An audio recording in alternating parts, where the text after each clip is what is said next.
Hello all. We're just testing out our webinar settings. If anyone's there, we'll be live in about 5 minutes.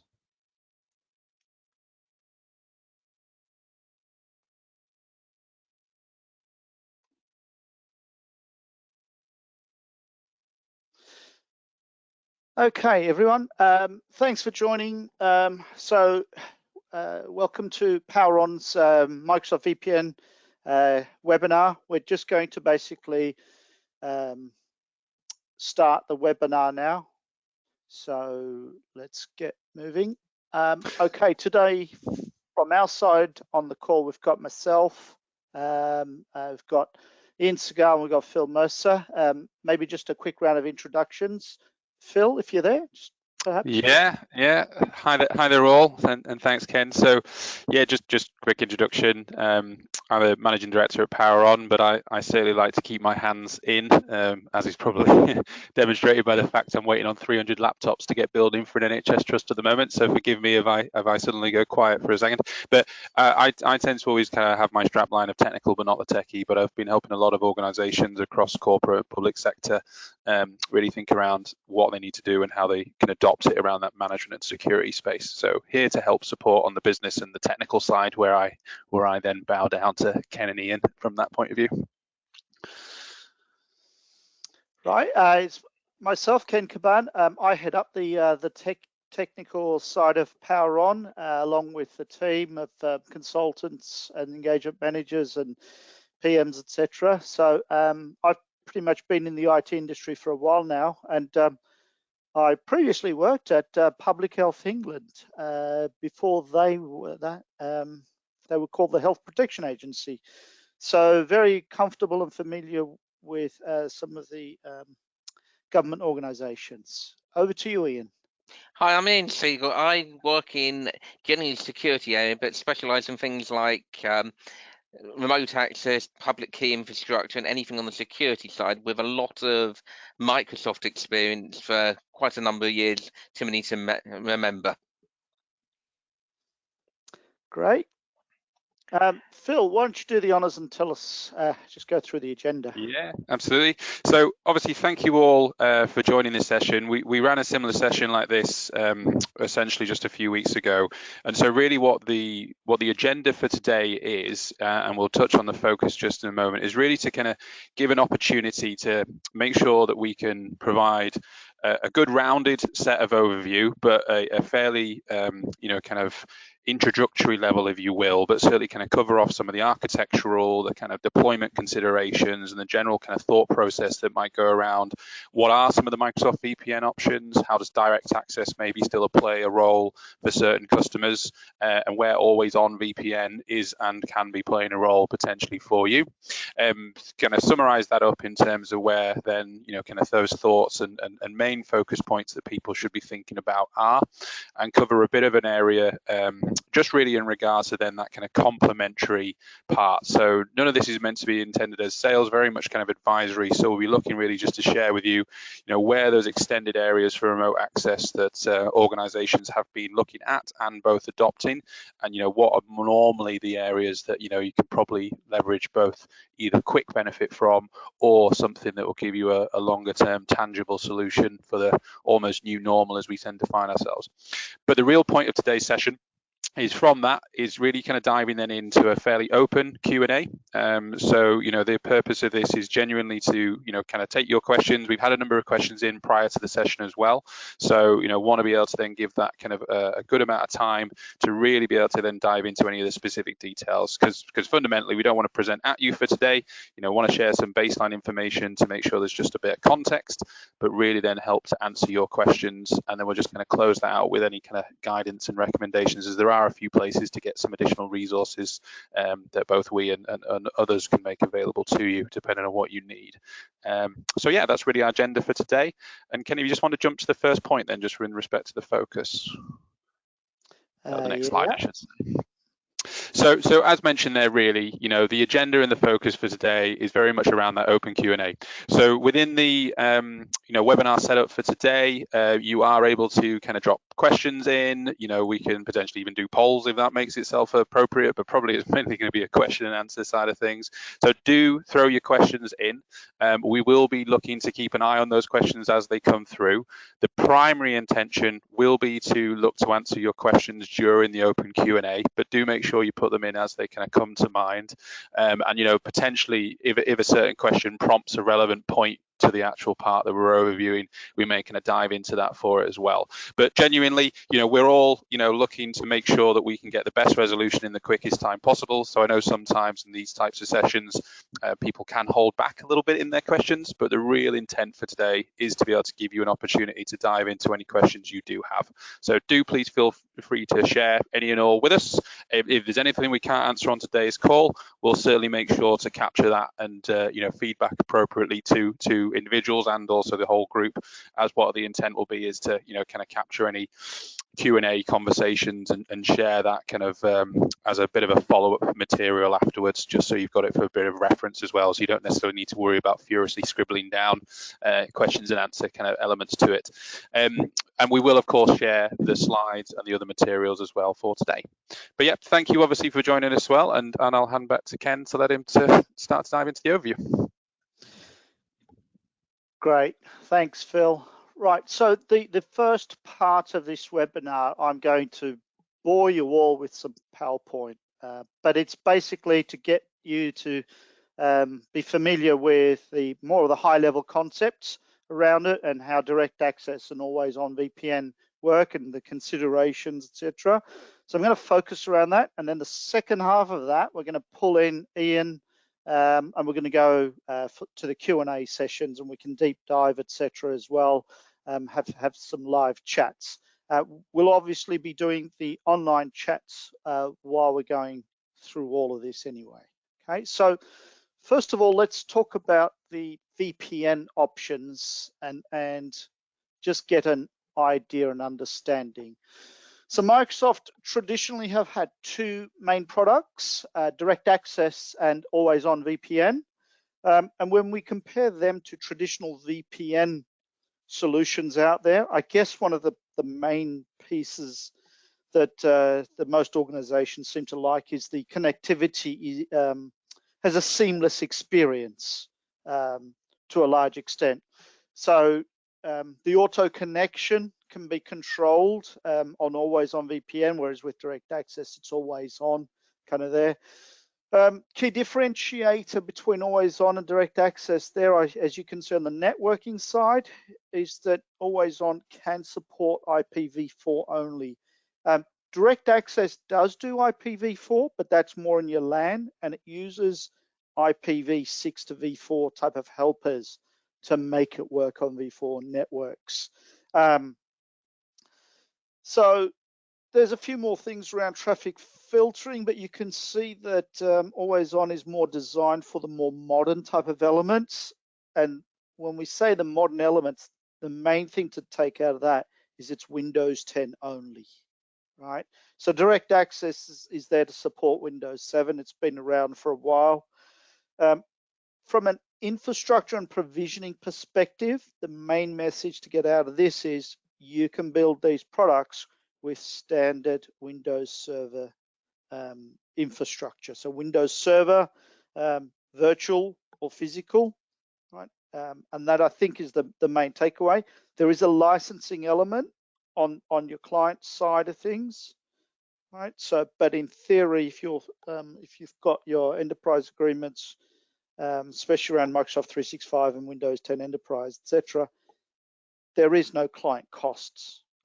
Always-on VPN, for example, is built directly into the Windows 10 native client, and you can basically push out.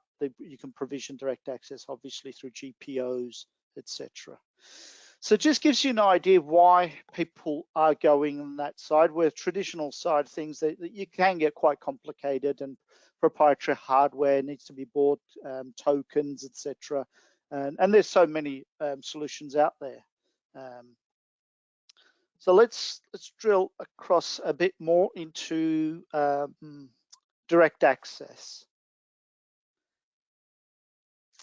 So this should just give you a high-level idea of how direct access works. This is sort of like the very simple side of things of it, is that there is a direct access server generally put inside a DMZ.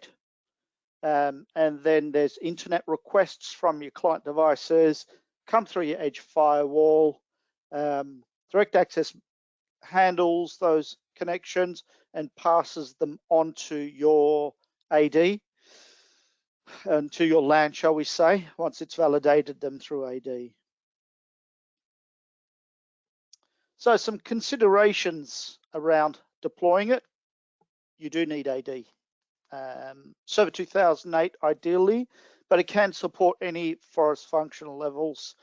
You're going to obviously need security groups set up there, and there's some GPOs that you're going to need for the client and the server settings. If you're doing multiple servers, you do need that PKI type of thing for Windows 7, and if you're going to do force tunneling, you're going to need it. There are some computer certificates for the network location server side of things. So the network location server is the guy that basically says if the client is inside or outside the LAN. You may need SSL certificates, primarily if you're going to use some of those IPv6 transitioning tools. Right? You could use an internal PKI for Windows 8 and 10, but you need public CRL, certificate revocation list, for Windows 7. Yeah, and the network location server, this is basically sits inside your organization for the clients to detect whether they're inside or outside. In essence, it's just a web server with an SSL cert. Recommendation is not to put it on your direct access server. So from a scaling out and load balancing, there's a few options, right? So load balancing means that you're building multiple DA servers, right? These are for local failover. Now you can use Windows NLB, right? But as Ian will explain later on, you know, these are typically for smaller deployments. NLB is a layer 2 protocol. It's a very broadcast, very chatty, noisy protocol. So it will, the more NLB, you know, so if you can have, I think it's supported up to 8 devices. But if you have more than 4, it really hammers your network, right? Now you can use external load balancers, and these can be third-party appliances, and they can be layers 3 to 7, so you can get quite fine-grained distribution. If you're going to do the load balancing, you go through the management console, and that's how you add additional servers. You manually go to the management console and say, I've got another server to add. So adding more servers isn't too overly complicated. So multi-site and global server load balancing is mainly for geographic failover, as in different sites or data centers, etc. Right? You need certificate authentication, and obviously you're going to need a public hosted name, right? So that's going to redirect to that global load balancing. Now, when you set up these multi-site or GSLBs, Windows 8 and 10 is aware of these, so it can do automatic selection. Windows 7 isn't, so that's something to be aware of, that you can't do geographic failover by default for Windows 7 clients. Right now, obviously the global load balancing enhances that multi-site. It's more of an intelligent distribution, so you can do things like active passive type of things. You can have site A that handles all the load, and if site A goes down, site B could be your passive failover for it. Let's just move on quickly to always on VPN. So always on VPN, the architecture's changed a fair bit, and the way it works is quite different now as well. Now what we're doing is we're putting a VPN server type in your DMZ, and this is not domain joined. The VPN servers in the DMZ don't have to be domain joined. What you do have is a network policy server in your LAN. So this is the sort of like the authentication side of things for policies. So the VPN server talks to the NPS server in your LAN, and obviously you're going to need some certificates. So the key design, the recommended architecture is pretty much roughly looks like that. AOVPN, because it's different to DA, right? You can basically, there are some newer requirements, right? We recommend server 2016 and above. Obviously, you need a domain, but for us, functional levels are fine. So 2003, 2008, the functional levels are fine there. You'll need, obviously, security groups, and you're going to need those GPOs again for certificate auto-enrollment. PKI is the bit that we tend to do a lot with AOVPN. We tend to upgrade customers' AD certificate services, upgrade them up to 2016 and above, right? You can get away with 2012 R2, but all the templates, etc., of 2016 are a lot easier to work with. And these are your authentication certificates for basically the users, the VPN server, and the NPS server. Again, the VPN server can be physical, a virtual machine, recommended dual NIC in the DMZ, and it's going to need those certificates from the certificate server in there. So you manually will need to copy them across, etc. Policy server is domain joined. It sits in your LAN. It's essentially a radius server, and it just receives those requests I mentioned. From a networking perspective, direct access, I'll cover in a moment, is 443, but inbound on AOVPN, it's basically UDP 500 and 4500. You will need, obviously, internal and external domains. You don't have, similar to the direct access had, you don't have a web server telling the clients will DNS resolve themselves. And again, it's only for Windows 10. Recommend 1803 and above. Scaling out from a AOVPN perspective, right? It's different, shall we say, to direct access. For load balancing, again, you can use NLB, and there are third-party load balancers, etc., out there. The main thing that you're trying to load balance is for the VPN service, right? The NPS servers are not necessarily resource intensive or hungry. So if you've got thousands of users, actually a single NPS server or two in a primary secondary role should be suffice. With the VPN servers, you literally just build them up and load balance them manually, okay? And for global server load balancing, this is basically for geographical failover. You're creating multiple VPN servers in different sites, and you've got a single DNS name pointing to those VPN servers. And that could be things like Azure Load Balancer or third-party product that does automatic selection, can do transparent failover, etc. So just a quick summary before we get into the Q&A side of things, right?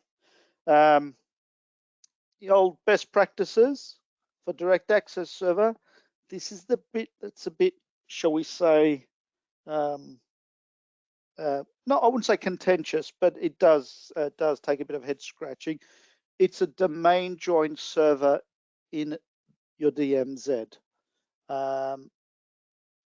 If you go with the recommended configuration, it's a dual NIC type of setup. The internal NIC has no default gateway, so you'll need static routes in there. And again, if you've put it in the DMZ, then from an inbound perspective, all you really need is TCP 443. So that's HTTPS requests coming through.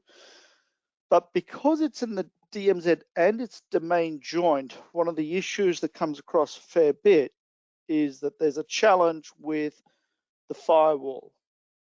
So we recommend just basically allowing all protocols and ports from the direct access server back into the LAN, but you should enable logging to keep an eye on it. So the idea there is that all the domain traffic can come through because it is domain joined.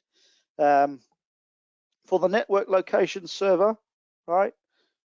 Hopefully no one's still using server 2003, right? Because FRS is not supported, the old server 2003, so we need DFSR, right? DFS replication must be for sysvol. The network location server, like I said, it is basically a web server.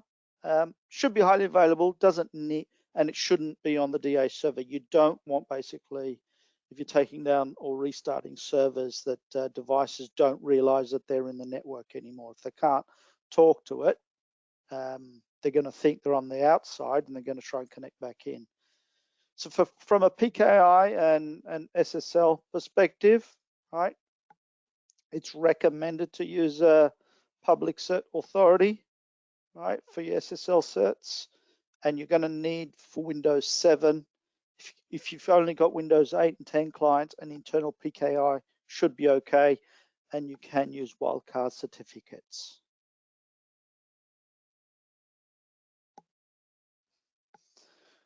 So from an always-on VPN perspective, from a PKI side of things, we recommend Server 2016 plus. So you can build that alongside your existing CS environment and then migrate across. It's quite a common thing to do.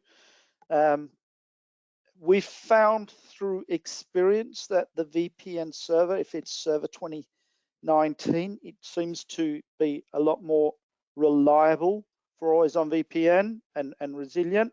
Don't forget there's a manual certificate loading process because it isn't domain joined. All right, so we can't just request an issue. So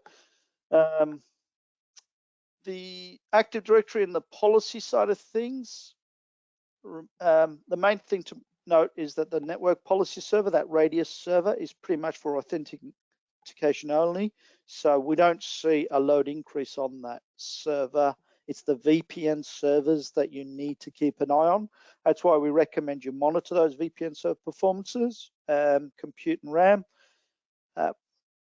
We've had a very basic rough guide to your average VPN server build. I'll mention this a bit later on in the session, but estimate for a standard type of virtual infrastructure about 500 concurrent clients. That's about 1,000 IPs. Each VPN server needs its own client IP ranges. And just something to be aware of, always on VPN, you need 2 IP addresses per client. Generally 1 for the management tunnel, where you can connect up to the device without the user being logged on, and you can push updates, etc., and get health status and remote control, etc. And the second IP is for the client tunnel, and that is basically can be triggered when they sign in or they start up an app, etc. Right, so there are some firewall rules and configurations. So the main thing that gets most customers is they don't plan ahead for those. So if there's some applications that have specific ports, etc., not being aware of those can cause some issues. We highly recommend that dual NIC type of setup in the DMZ. So remember that's no default gateway on the LAN NIC. So you're going to need some static routes. Right.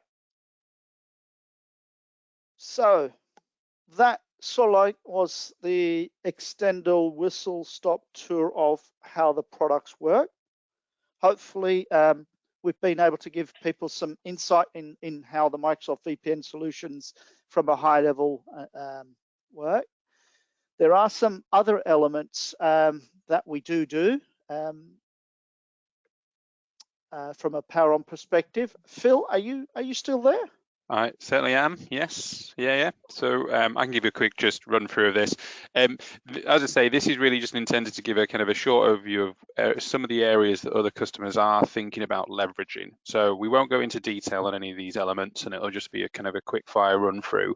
Now, of course, we're covering off the first in the list today.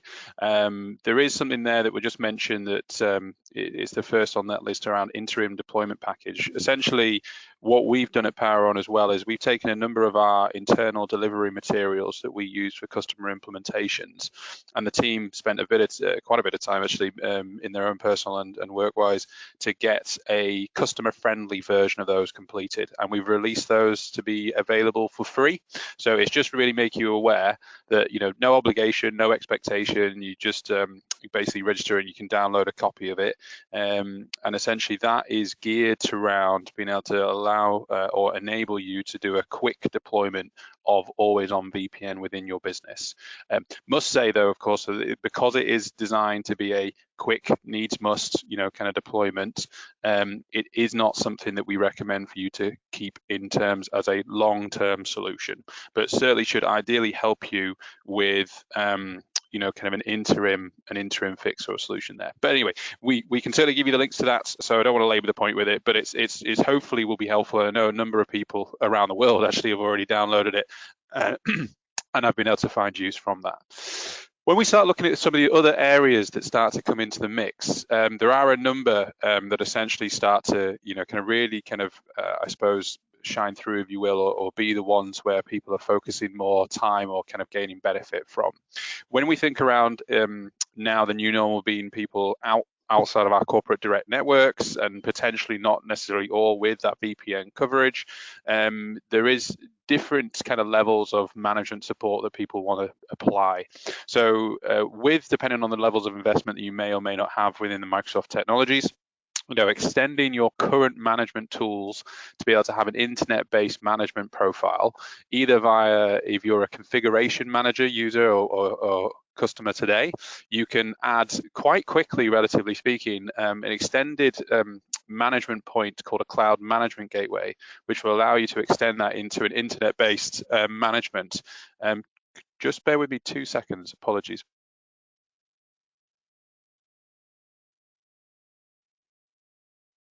Your call is important to us. It is very important. I do apologize. I mentioned I was waiting on a delivery of a whole load of laptops, and they literally just so it's just getting one of the other team members. So my apologies. I'm just in a temporary office space at the moment. So the cloud management gateways will enable you to extend that current configuration manager environment with internet-based management.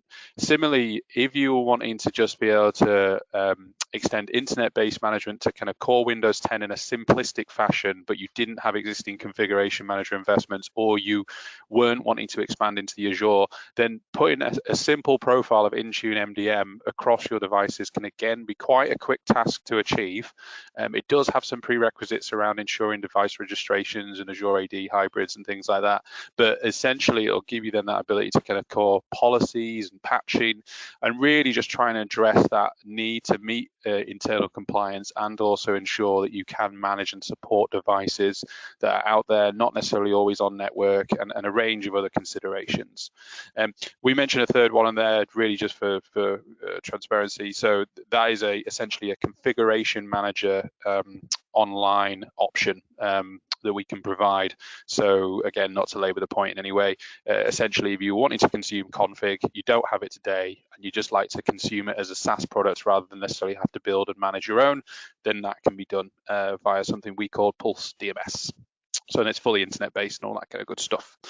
The other areas that absolutely start to then come in, plus remote management tooling, is thinking about access. So again, if you've got that licensing for say E3, across your devices, then thinking about leveraging Azure AD Premium to give you some of those additional access controls can be really quite quick wins and also quite quick to put in. So core functional capabilities like MFA, just given the variety of access scenarios you now have, can be something that can be quite quickly enabled just to give your teams that extra level of sense of security, and certainly can give you that ability to put an extra level of security control now around different levels of access, all being able to be controlled from different policies around who the user is, what type of device they're accessing from, and all that kind of good stuff. And that can be quite quick. And certainly as well, cutting single sign-on to try and reduce the challenges that can be experienced with password and user account credential management and things like that can again be a reasonably quick, but it can then expand into a longer term investment of time through something like the Azure AD SSO capabilities within Premium. And all of these can be heavily backed up by core conditional access. And conditional access then giving you that ability to then address the fact no one has to be in a fixed office location. You can just have the ability to understand profiles, risks, and put your conditions around how you want to actually do that. With a simple one to initially potentially add into, again, just try and reduce the idea of weight of desktop service support calls, things like self-service password reset. There's free versions if you want to just go with cloud-only options, or you can get integrated versions that can just go straight within your logons relevant to using the Azure AD Premium, again, if you're E3 relevant to the kind of the side of things. Where we've seen customers start to put additional elements in to say, try and address scenarios where either they might be doing BYOD, allowing people to work relevant to their actual personal devices, or just broadening out that kind of reach around how you put in data security controls, because you're not necessarily got the same physical location controls. Things that can be introduced quite quickly for mobile phone devices, but also for Windows devices, if you think primarily the productivity apps, is something like Intune mobile app controls. So you can target certainly the Microsoft productivity apps and even allow those to be, kind of accessing corporate data, but in a controlled data management fashion. And that can be across Windows 10 devices as well as the actual mobile phones, where you get a bit more extended controls around additional applications outside of Office and the ability to do custom wraps. But again, something that can be quite quickly stood up relevant to be able to give you a kind of core configuration and a platform you can build on. That can be backed up if you'd prefer to actually have, say, a more controlled access to those applications rather than necessarily local app and security wrappers, using something like WVD application pools. So anything you can package into a config manager or a normal kind of silently installed application deployment, you can put it in WVD and you can then give access across a wide range of scenarios, fully secured, ensuring that actually all data resides back within the your Azure subscription service in your access as well. So that can be something, again, a little bit more time just to get it set up initially, but not necessarily a significant amount of time in terms of the overall, but again, gives you then a really nice, robust solution that works across iPads, across Androids, across Windows, even across Macs, and you can get that kind of full, kind of application remote and experience in terms of how you can deliver that out. Or if there's more simple web apps that you've got something again in Azure AD Premium E3 in terms of something called Azure AD App Proxy. So those are ones that, again, I'm trying to focus on the ones where they're actually kind of quicker and things that you can either get quite good information on and potentially that you're licensed for. When you then start going into the final one, it's probably ones that you're going to have to consider how you might think about any investments you may or may not need to make, but certainly something that's coming up more and more now with either limitations of hardware availability or just generally the need to increase the profile of potentially home workers being able to access from different devices. So kind of replacement desktop device options. The primary thing that sits behind this is Windows Virtual Desktop. We're actually going to be doing a Q&A session on that in a few weeks as well, a week after us next, and essentially really what you're kind of thinking about there is you might, if you're licensed for Windows 10 E3 or a similar kind of Windows Enterprise licensing, you have the licensing for it. It's just considering the Azure infrastructure investments and things like that. But then from that, you can deliver full VDI experience. You can link in with the application pools that I mentioned in just the previous sentiment. And the really nice thing about this comparatively to other VDI solutions, as in like the first service listed on there, you can flex this up and down. right? So you don't have to have this now being a major commitment that's going to then be something that's going to control your destiny in terms of where you then take it. Because obviously a lot of customers already have investments in laptops and other working scenarios, but having a solution that you can flex up and down both gives you an ability to address immediate needs, but also recovery for a continual solution that you can have essentially tuned down when you're not using it, and then when if it ever comes to a home working initiative needed, tune it back up again as well. So all of that can be backed up with something as well from like call off time. A lot of the situations at the moment is customers just need quick advice, quick ability to get support. So it's just to say we found other customers have found it very useful. And again, this is not a sales pitch, but just to make sure that you're aware. There's kind of like an enablement support type piece where you can just get flexible resource essentially to kind of be able to kind of assist you with those kind of key activities and key bits and pieces you might be needing. But I don't want to labor any more time than that. So just wanted to kind of give you a view of some of the different areas that customers have found value. Of course, happy to answer questions on any of those things during the Q&A if that makes sense for any of you. Or if you'd like to kind of pick up on anything separately, of course, feel free. So, yep, that would be everything from me on that one. So, Ken, I'll hand back to you. Great, thanks, Phil.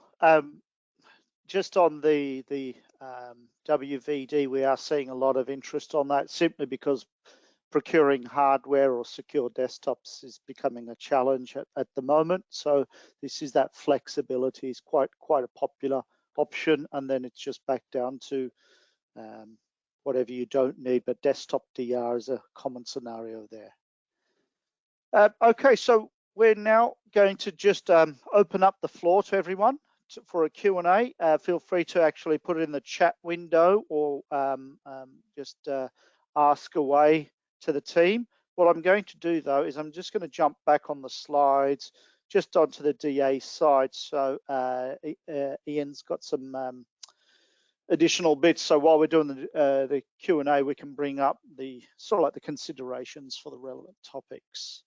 So Ian, do you want to just start?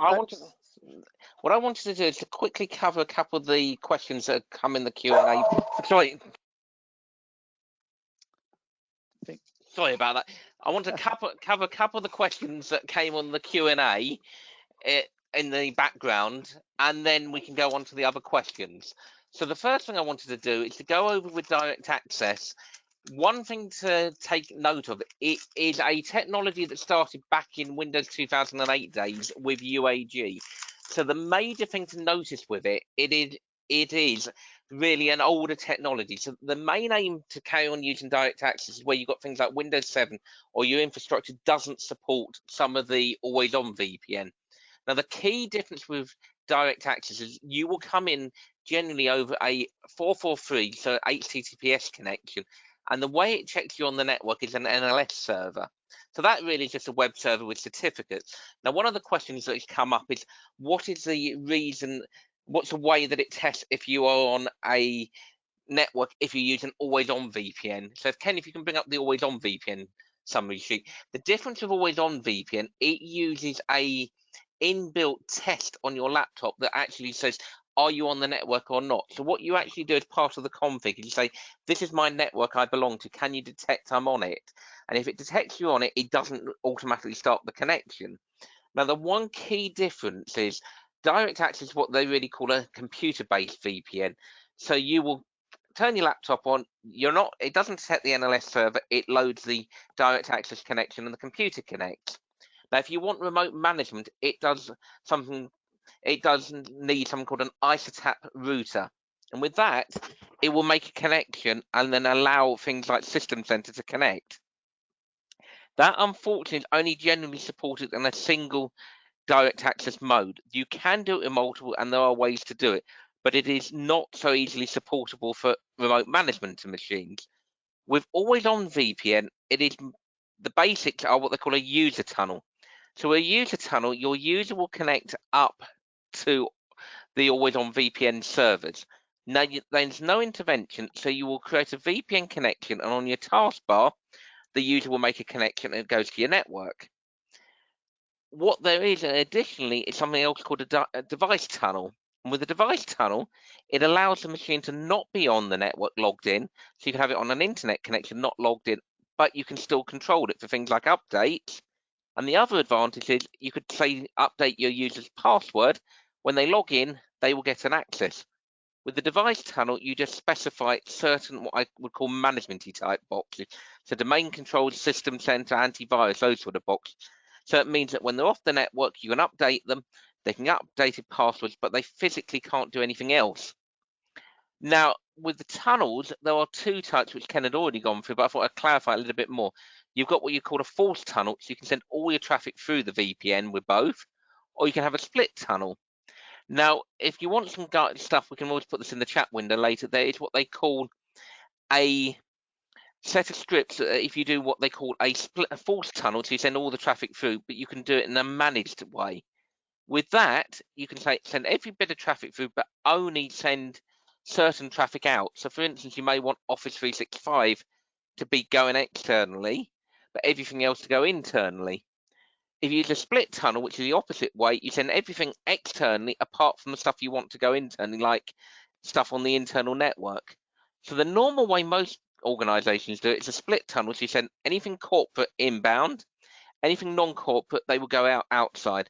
So the internet connections for things like Office 365 would be outside, but everything else would be inside. So I thought I'd clarify that. We do have some questions up, so I thought I'd quickly go through. One of the questions was, do you have to use IPv2 for always on? You can do what they call an SSTP fallback. Now, I generally don't recommend it, but if you want to, you can fall back to using SSL. So if it can't get the IPv2, it falls back to SSL type connections. With that, I would then restrict your access so you're only allowing certain things. The other bit that I thought we'd quickly cover was CRL publishing. Now, depending how you roll out both products and how you lock them down, the reason you would publish the revocation list externally is if, for instance, you've got a machine that's been compromised or stolen, you can take it out of your AD, you can revoke its certificate. So it means if a user's stolen it, they physically cannot get back into your network. Now you'll say, oh, but what happens if they turn the machine off, they can still log in?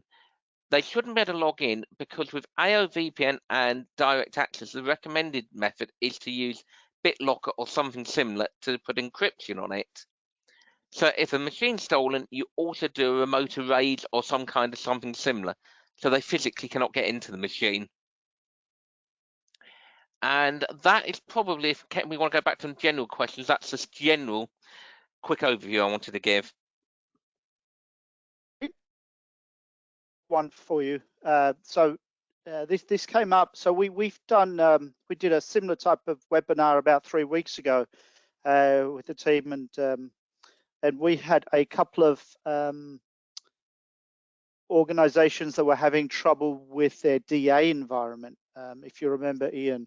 So we did do that enablement support call off type of thing that Phil mentioned with them.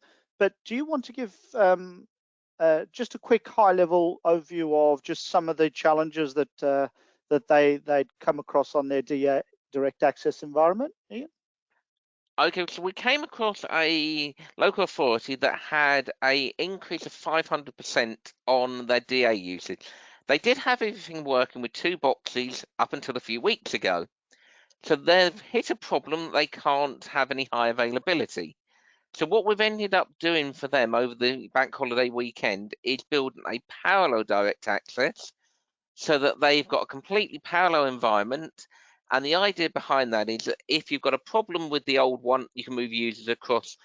And so what we're now doing for them is they've got the new environment effectively replicating the old, but they are going to in a managed way move users from the old to the new, and they're not losing access. Now, you may ask why we're not gone straight to AO VPN. And with them, they had a certificate authority that was old. As it was covered before, it was running 2012 R2 servers. It was running an encryption level of SHA-1, which is generally not supported going forward. So we couldn't support it on AO VPN. So as an interim solution, we've got them a new DA. And when they're ready, very soon, they're going to be putting an always-on VPN to keep themselves going the better way. Excellent. There's a few more questions coming through on the Q&A panel there. How would you suggest we monitor AOVPN?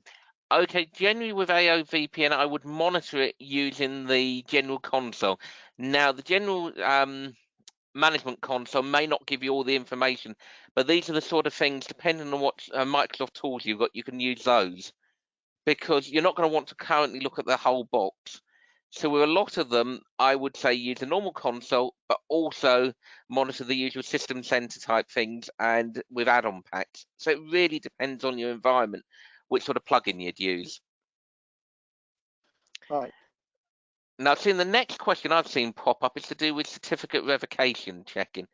Now, the way a certificate works, now if I had a screen open shared, I could show you a website. Effectively, what happens when you publish a certificate, there are 3 types of revocation. An older one, LDAP, and if you've got it, don't use it, which says User AD. The slightly more modern is it will check revocation using HTTP and does what they call a revocation list that downloads.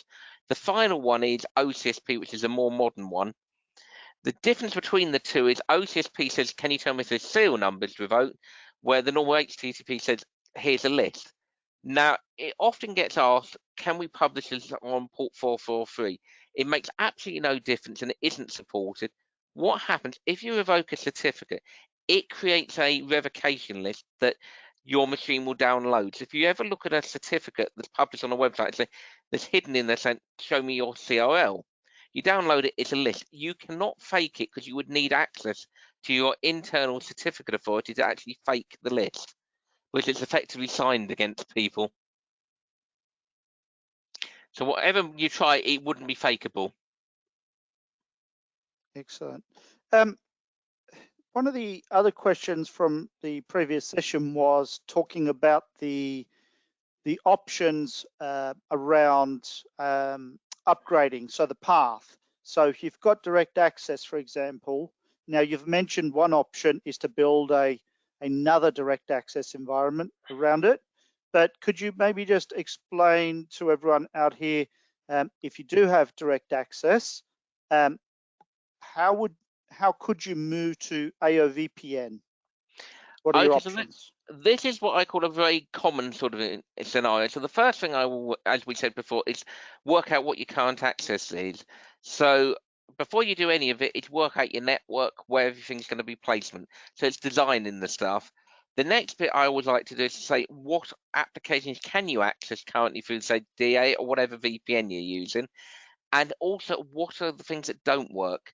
So there will be occasionally things that you can't get to work, such as it may be Citrix or something that you've never got them to work. Find out your list and pre-plan it.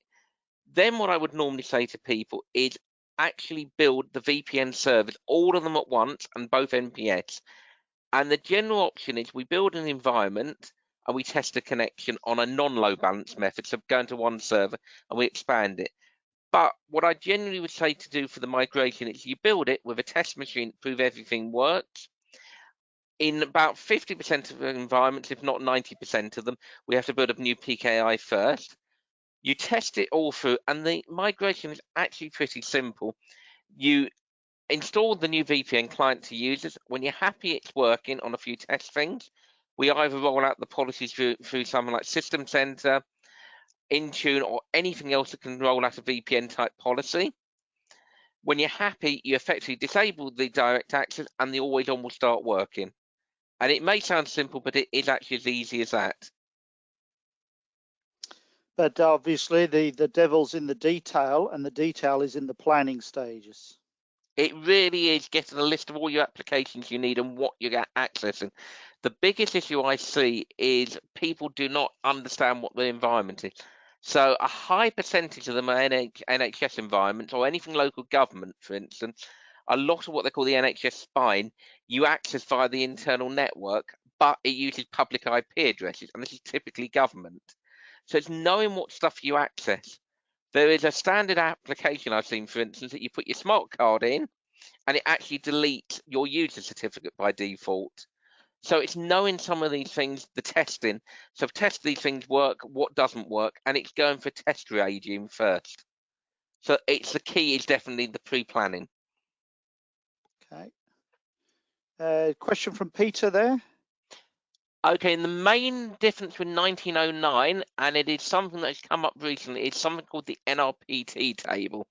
So what you have with each of these products is you've got both of them called the networks.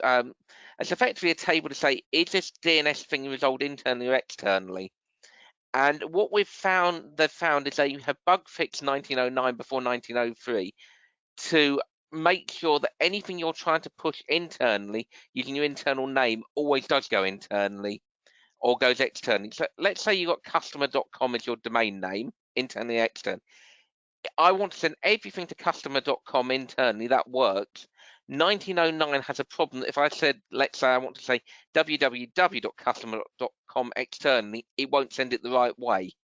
So there is a couple of bug fixes in 1909 that should, with probably the bug fix that comes around today, being resolved. So generally, I recommend using a minimum 1903 on the server and 1909 for, if possible. For the VPN servers, I would definitely say try and do the newest possible. It's got the same sort of thing. It's got the bug fixes in place. Excellent. Any more questions from the floor?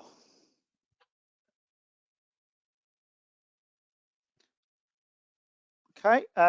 Just another thing from myself, Ian, is a lot of this stuff that we've talked about at the high level, the design and the deployment, that in the current situation that we're in, do we need on-site presence for any of this to deploy or build out or migrate? You generally do not need on-site presence. What I would say with the direct access is, if you're doing an upgrade to direct access, I would say yes, put on-site presence when you building it, because you're doing group policies update. And the problem with direct access is because you need people with a group policy to update them and do the testing, you need somebody on site to do the initial build. So this client we did over the weekend, we had somebody on site to do the first build, and then we've got a method to upgrade them after. AOVPN, you do not need people on site to do any of it because we can remotely do it. So it's a lot easier like that. Excellent. Now, the other bit I thought I've seen a couple of questions pop up on it before, it's things like load balancing. Now, with Windows load balancing, you've got effectively network load balancing. Now, I thought would have been I'd quickly cover a common question, which is there any point in us going and buying an external load balancer from people? So if you get things like Windows load balancing, they will use either, depending on which type of setup you've got, unicast or multicast. So if you're on Hyper-V, you're generally unicast. If you're VMware, you're multicast. Now, the problem with both of the Windows ones, if you're multicast, you have to put what they call a static ARP entry into your routers. Unicast may work okay, but they put a lot of network flooding.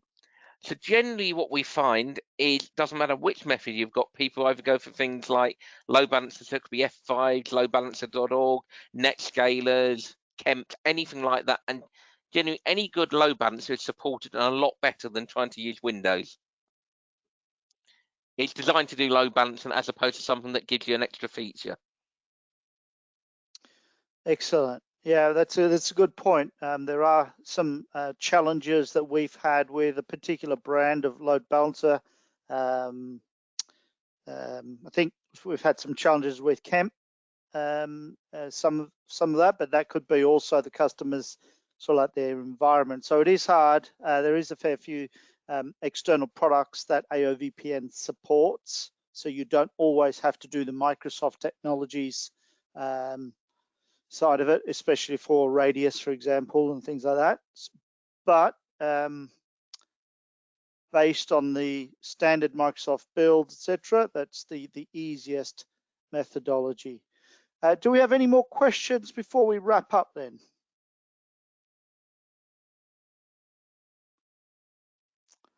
Okay, no, I think we'll give some time back. So let me just get to the close. Right, so thank you everyone for joining. Just some final notes from us over here. Look, there are obviously some prereqs out there. You'll need to think about those client licensing. You'll need to think about that PKI environment, your network and your infrastructure prereqs. can be a challenge. So you'll need to plan those out.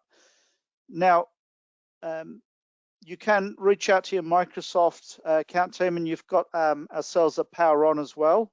There is one last bit of work that piece that I want to highlight is that later on when we communicate the slides, we'll also communicate a link to a build guide that we've provided to the community for free out there, which is a step-by-step guide for deploying always-on VPN with a single VPN server and single MPS server, just to get you going. So if you need an urgent requirement for Windows 10 clients remote access, there's a complete build guide with screenshots and detailed steps, guide by guide, that you can download and build out. So we've given you a lot of hopefully some food for thought and some good ways of getting started. So thank you all for joining, and stay safe.